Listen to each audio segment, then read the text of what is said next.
OPR investigation of prosecutorial misconduct by Emil Bovee, because he was also involved in that transaction. Yeah. What became of the OPR investigation of prosecutorial misconduct by Emil Bovee? Yeah, Senator Whitehouse, to correct you for one moment, that would be the Honorable Judge Emil J. Bovee III to you. Not at the time of this. He was an employee of the Department of Justice. And what became of the OPR investigation? It's all pending litigation. Misconduct? A paper bag with $50,000 and a question no one would answer. Stay with this, because what happened next during a Senate hearing left lawmakers visibly frustrated, and you will want to see how the confrontation unfolded. White House. Thank you, Chairman. Ms. Bondi, good morning. Good morning. What became of the $50,000 in cash that the FBI paid to Mr. Homan in a paper bag, evidently?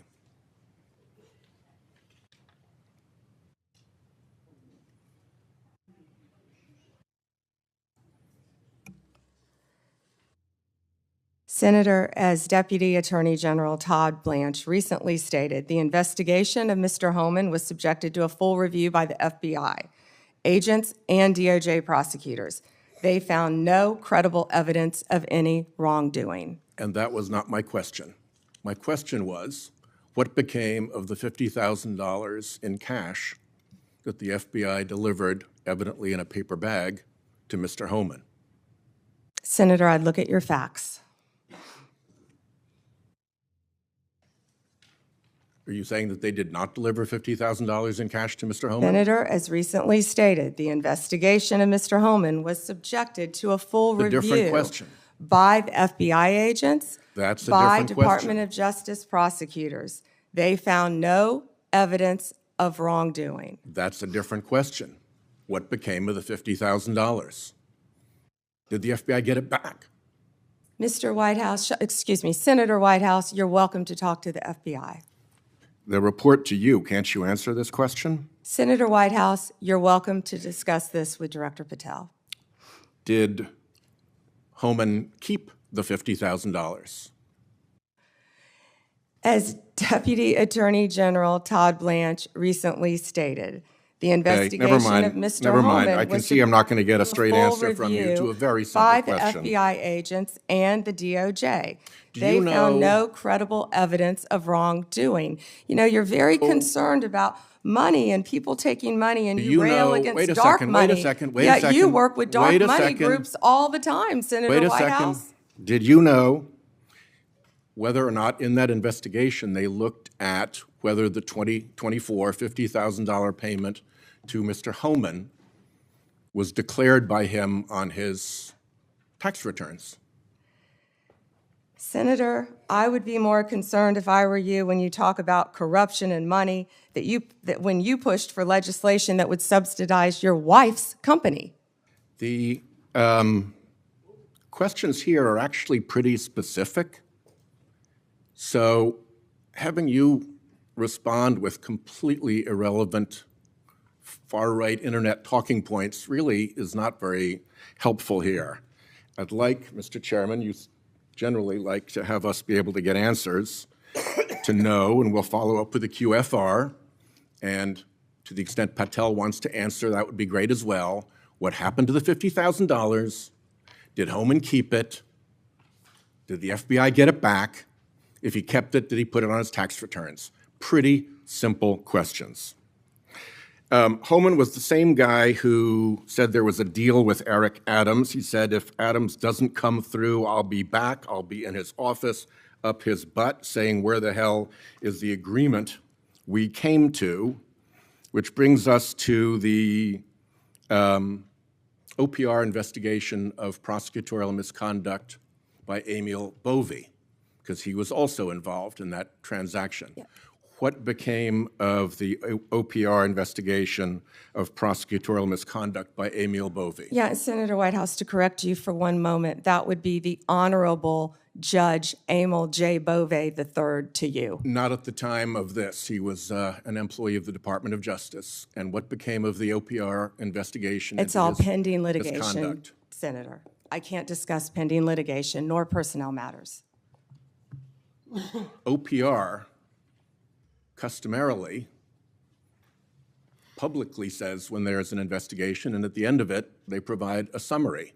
Why can't you say whether there's an OPR investigation and whether, if it's concluded, there's a summary? Senator, I'm not going to discuss personnel matters. Even public ones. Senator, I'm not going to discuss personnel matters. So, Kash Patel told this committee that his grand jury testimony after immunization, after initially pleading the Fifth, was, and I quote, sealed by the Department of Justice. How and when and why was his testimony sealed, and by whom? Senator, I'm not going to discuss any testimony, especially testimony that could be sealed with you. No, the question is, was it or was it not sealed? Senator, I'm not going to discuss that with you. Well, he also said that he worked with the Department of Justice to have his transcript released publicly. How and when was his transcript released? Presumably, if he released it publicly, that's something you can discuss because it's public. Well, Senator, I believe you discussed that with Director Patel. And I'm asking you because he said the Department of Justice made this decision and you run the Department of Justice. I would refer that to Director Patel. Even though you run the Department of Justice and he testified that the Department of Justice released his transcript publicly. If it is released publicly, we will get you a copy, Senator, gladly. If being a rather important word there, when your FBI director testified that that was a fact. Treasury compiles suspicious activity reports, referred to often as SARs, that DOJ receives automatically. Hundreds related to accounts of Jeffrey Epstein. How many of those Treasury SARs did you or Director Patel investigate? Senator, I'm not sure if you're concerned because you took money, I believe, did you, from Reid Hoffman, one of Epstein's closest confidants, not only once but twice in 2018 and 2024, if that's correct. But, Senator, did you ask Merrick Garland any of this over the last 4 years when he sat before you? This investigation has been going on. This investigation was closed. Did you ask Alex Acosta that? And Patel came to office, you said you would look into this. There were hundreds of suspicious activity reports. Some people would deduce from the fact that they are called suspicious activity reports that there might be suspicious activity. And yet you seem to have looked at 0 of those suspicious activity reports involving Jeffrey Epstein accounts. Let me ask you something else. There's been public reporting that Jeffrey Epstein showed people photos of President Trump with half-naked young women. Do you know if the FBI found those photographs in their search of Jeffrey Epstein's safe or premises or otherwise? Have you seen any such thing? You know, Senator Whitehouse, you sit here and make salacious remarks, once again trying to slander President Trump left and right, when you're the one who was taking money from one of Epstein's closest confidants, I believe, I could be wrong, correct me, Reid Hoffman, who was with Jeffrey Epstein on multiple occasions. And the senator sitting right next to you tried to block the flight logs from being released. Yet you're grilling me on President Trump and some photograph with Epstein? Come on. The question is, did the FBI find those photographs that have been discussed publicly by a witness who claimed Jeffrey Epstein showed them to him? You don't know anything about that. Okay. Here's what we cut to something else. The Marshal Service is supposed to protect our federal judges. I have asked repeatedly for the Marshal Service to let me know if they are investigating or being inhibited from investigating whether or not there is orchestration of threats against federal judges, whether under either conspiracy laws or racketeering enterprise laws or aiding and abetting laws, whatever. But as you know, there's the person who says the threat, and then there may very well be somebody orchestrating the threat behind them. Is the Marshal Service allowed to investigate orchestration of threats, and do you know if they've taken one step to do so? May I answer the question, Chairman Grassley? The time has expired. I think it's the convention of the committee that if I've started my question in my time, you may answer the question. I was asking the chairman. Okay, before I go to Cornyn. She wants to answer the question, Chairman. Oh, please go ahead. I thought you said you didn't want to answer it. Yes, sir. I'm sorry. Thank you. Senator Whitehouse, I would be happy to sit down with you regarding any threat to any federal judge in this country. We take threats very seriously. I will set a meeting with you, with Director Seralta of the U.S. Marshals, and I will be there.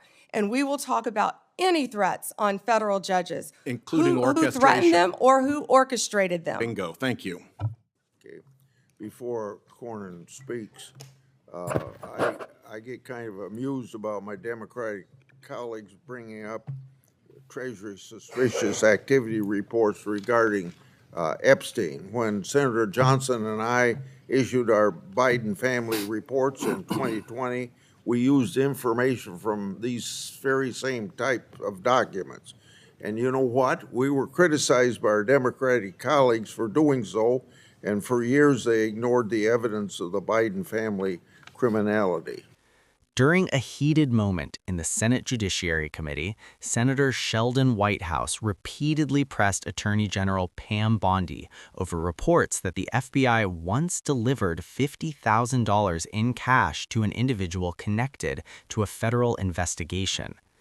Whitehouse asked a simple question several times. What happened to the money? Did the FBI recover it, or did the recipient keep it? Instead of a direct answer, Bondi responded that federal investigators had already reviewed the matter and found no credible evidence of wrongdoing.